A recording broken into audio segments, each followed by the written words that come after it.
Live TV देखे बर हमार ट्विटर पेज News36 लाइव ला फॉलो करो और लाइक करो। जय जोहार।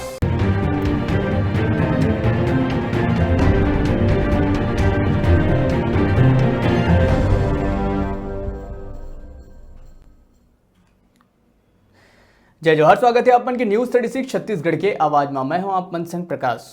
अब बात करबो खबर 36 में प्रदेश के जम्मू खबर के बारे में। छत्तीसगढ़ के मुखिया भूपेश बघेल होली के पूर्व संध्या बेरा 4:30 बजे हेलीकॉप्टर ले रतनपुर पहुंची, जहां पहली ले उपस्थित कांग्रेस कार्यकर्ता और पदाधिकारी नगर के लोगन द्वारा फूल माला के साथ गर्मजोशी ले उनकर स्वागत करे गए।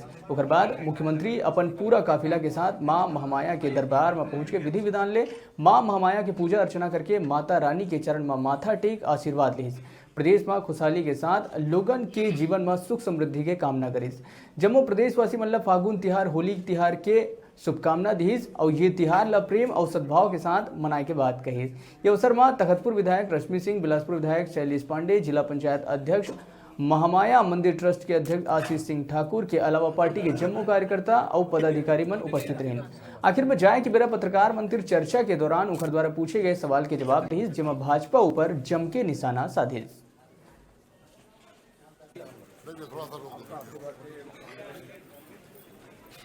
होली के बहुत बहुत शुभकामना। आज नर्मदा जी के भी दर्शन किया वहाँ भी, और माँ माया रतनपुर दोनों जगह दर्शन करके छत्तीसगढ़ की सुख शांति समृद्धि की कामना मैंने की है। सबको बधाई और शुभकामना। हमने कर्ज लिया है लेकिन ये किसानों के लिए। इनके राज में किसान आत्महत्या करते थे। आज किसान समृद्धि की ओर अग्रसर है। ये प्रदेश किसानों का प्रदेश है और किसान खुशहाल है तो उसके लिए हम सब कुछ करेंगे।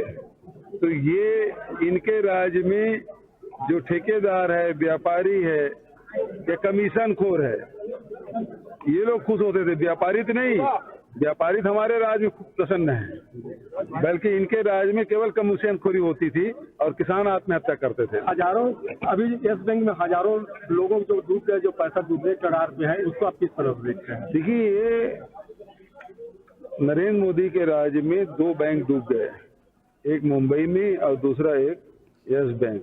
और यस बैंक के खाता धारकों को पैसा देने के लिए SBI से पैसा दे रहे हैं, RBI से पैसा दे रहे हैं। अब अगली बारी किसकी है?